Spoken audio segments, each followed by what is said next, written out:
Et si vous n'arriviez pas à maigrir à cause d'une peur cachée? Il existe tout un tas de raisons pour lesquelles notre inconscient pourrait nous empêcher de maigrir. Mais alors, comment les découvrir et que faire pour surmonter ces peurs inconscientes? C'est ce que nous allons découvrir ensemble dans cette vidéo.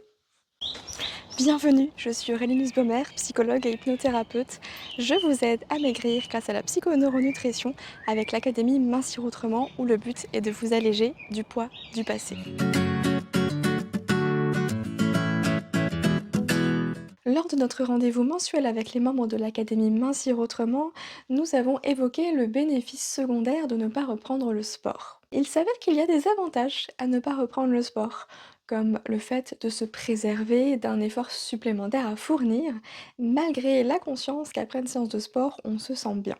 Oui, mais ce n'est pas suffisant. Et peut-être qu'aujourd'hui, il y a une ou plusieurs peurs inconscientes qui vous empêchent de maigrir même si vous le désirez réellement plus que tout. Je vais vous présenter les 3 plus grandes peurs qui reviennent souvent en lien avec la perte de poids, mais sachez qu'il en existe bien d'autres. La peur de perdre une barrière de protection. Le poids peut faire office de carapace de protection comme nous l'avons déjà vu. La fonction de protection est la plus classique et elle revient souvent. Ça peut être une protection contre le monde extérieur, notamment les potentielles agressions, surtout si vous avez déjà été victime d'agressions dans votre vie.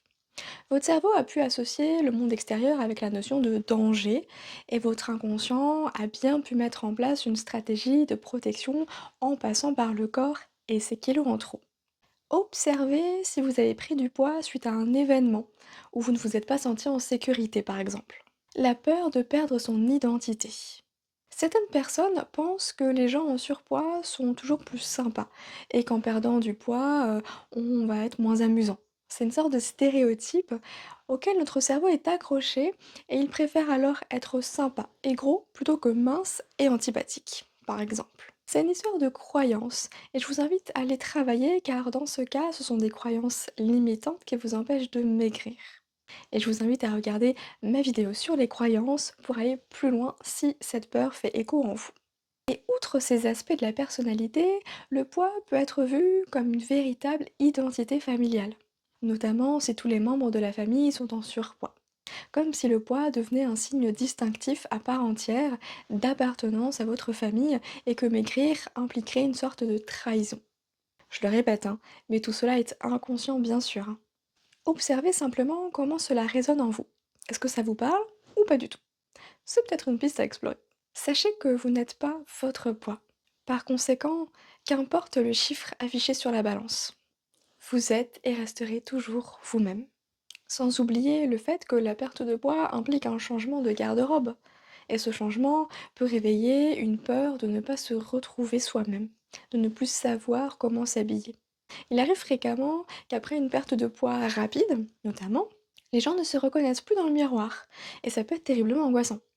Un temps d'adaptation sera nécessaire pour s'approprier ce nouveau corps, mais cela peut engendrer une peur d'être mal à l'aise dans ce nouveau corps. D'où l'importance de travailler sur l'image de soi et de son corps pour éviter le décalage entre la réalité et la perception de la réalité. La peur de la maladie. Celle-ci, on en parle peu, je trouve, alors qu'elle est souvent présente. Si vous avez connu dans votre entourage des personnes qui ont perdu du poids suite à une grave maladie, la croyance que perdre du poids égale danger a pu s'installer inconsciemment. Je vous rappelle qu'il fut un temps où être maigre était mal vu et synonyme de maladie. Aujourd'hui, c'est tout l'inverse. Mais cette question de la maladie et même de la mort est peut-être à prendre en compte dans votre démarche minceur. En général, quand on perd du poids sans l'avoir désiré, c'est jamais bon signe.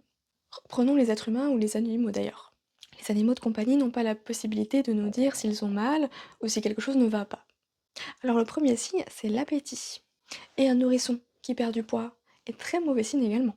Nous avons donc dans notre inconscient collectif cette notion que maigrir égale danger et potentiellement danger de mort. Alors à voir si ce n'est pas cette peur-là qui vous empêche de maigrir.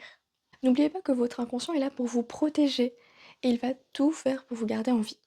Dites-moi en commentaire si vous vous reconnaissez dans l'une de ces 3 peurs citées ou s'il y en a d'autres qui vous viennent à l'esprit.